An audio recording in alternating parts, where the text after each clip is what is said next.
Hello sports fans and welcome to another edition of Scott Sports 101. I'm Scott Trella.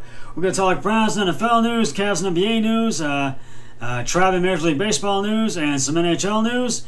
But first, here is today's Scott Sports 101 trivia question.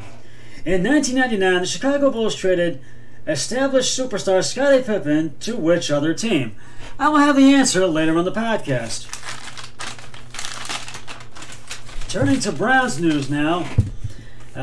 Hugh Jackson apparently has taken issue with Baker Mayfield. Words matter. They always have. Specific meanings and definitions exist for a reason. Sentence structure is so important that it's taught every year in English classes around the United States. Former Cleveland Browns head coach Hugh Jackson is no fool. Jackson knows what to say to keep his name in the headlines, so it's no wonder that Jackson would take a quiet shot at Baker Mayfield. After all, Jackson has a book to sell in 2021. Appearing in the June 5th edition of the Really Big Show with Tony Rizzo and Adam Goldhammer, Jackson took a shot at Mayfield's personality and behavior. I still think this guy is going to be a really good player. The player I've never had a problem with, the player. And I can agree with that, but it's right, but it's not right for Jackson to take a shot at Baker Mayfield. Mayfield and Jackson had a dysfunctional relationship to the point when Jackson was fired, his good friend Marvin Lewis brought him in on the Cincinnati Bengals coaching staff almost immediately. This prompted Mayfield to take some verbal shots at Jackson for taking the job. The feud then boiled over into the national media, becoming a distraction for both teams. And I can understand that. And this feud is really, it's not good. It's not like Jackson doesn't have a case. However, while we all loved Mayfield and standing up for the team and city, Jackson has every right to work. Sure, there's the tribulation and mindsight that we as sports fans heavily embrace. Screw you, Pittsburgh. And but beyond that scope, Jackson did nothing wrong by taking the job. Part of the fun of being a fan is giving Jackson hell for doing just that. It adds to the drama that doesn't make it any more wrong, however. And that is very true. It doesn't make it any more wrong, however, but Jackson had no right to take that job, and Mayfield had no right to say that he didn't. But, I mean, both sides, and both sides, there's supposed to clash on both sides. Mayfield himself has his fair share of issues. There was the run-in with the law while he was with Oklahoma, the flag planting in Columbus, the shots at then teammate Duke Johnson, already coming into training camp overweight, and of course his need to make every spat with the media into some sort of personal war. So Jackson may not be out of line in his assessment on Mayfield, or to be more accurate on who Mayfield was. In 2020, Mayfield had appeared to be a different person, almost like he left the bravado of being a Heisman winner at home this off-season. He's been quiet, respectful, optimistic, and is trying to be the type of leader teams can rally behind. This is a different, hopefully, and more improved Mayfield. Jackson may have every right to not like who Mayfield was as a 23-year-old, but failure does a wonderful thing. It humbles us and gives us perspective that we'd otherwise never have. It focuses us and allows us to see where we faltered and how to rectify those issues.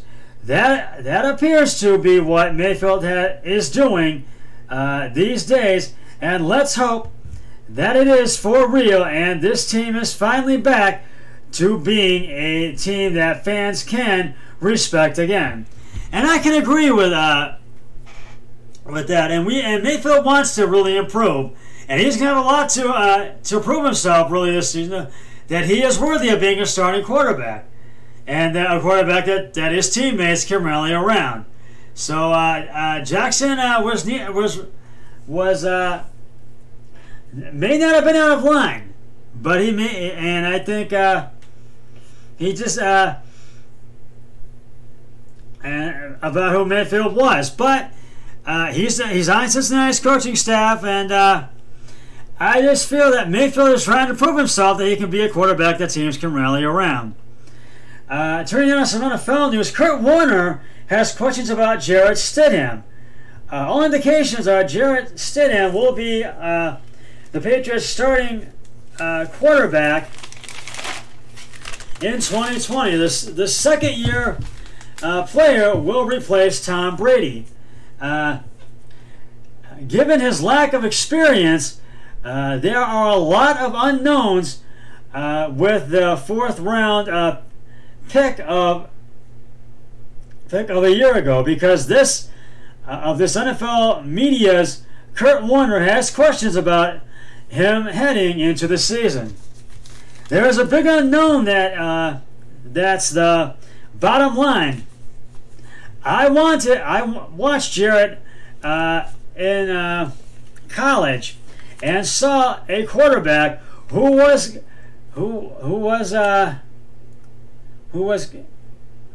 kind and saw it, who was kind and up and down all over the place. From a consistent standpoint, you of course saw talent. Excuse me. So, what am I looking for? And really, what am I always looking for at that position? Kurt Warner said.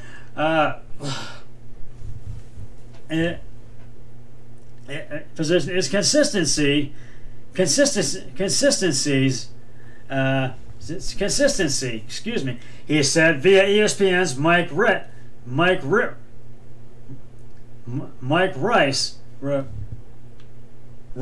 Excuse me.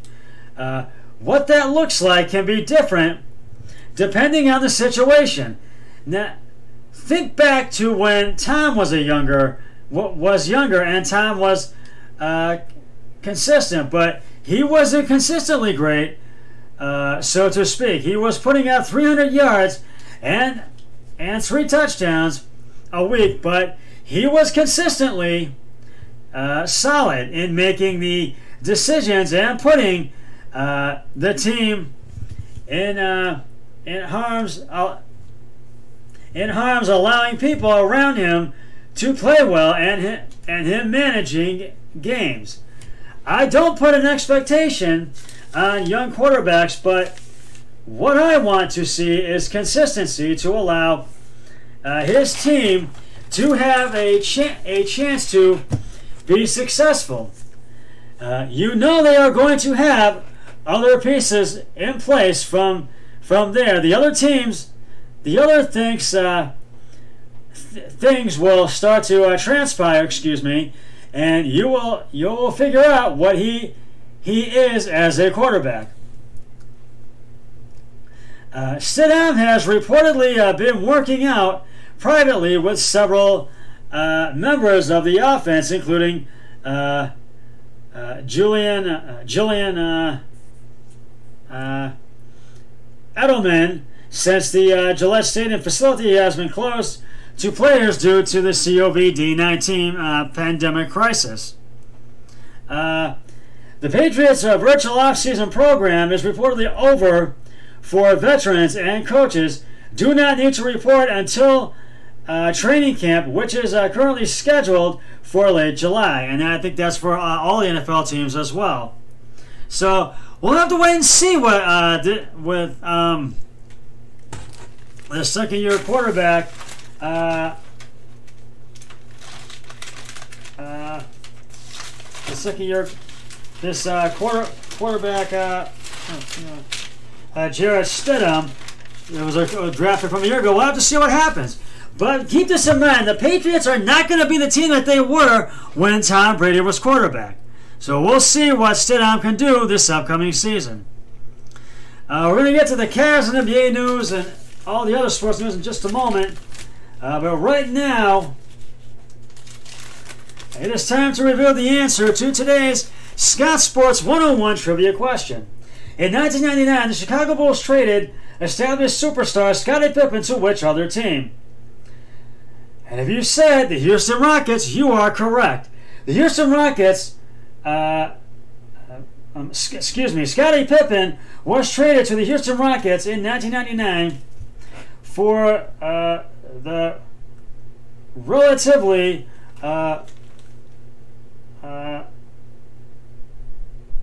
obscure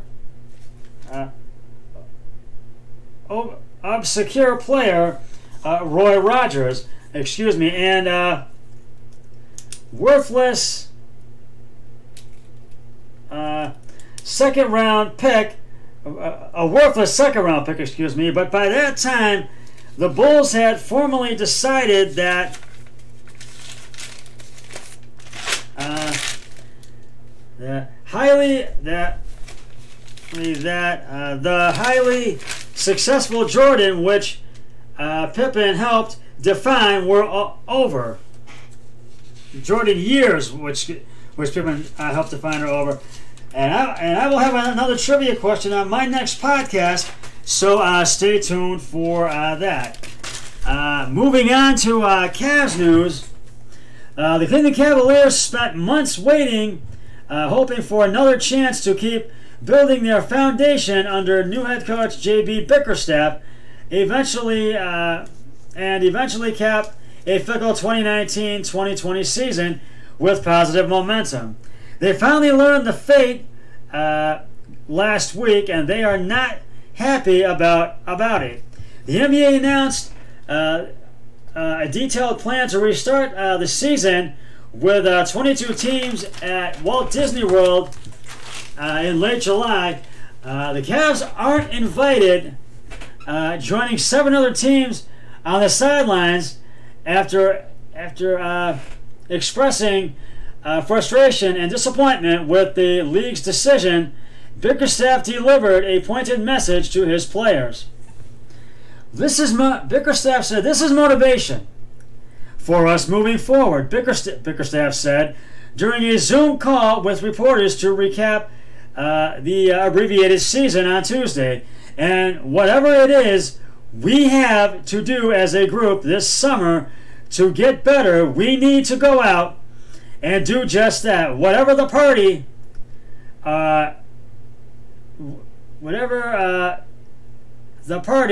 the NBA is throwing, this one happens to be in Orlando.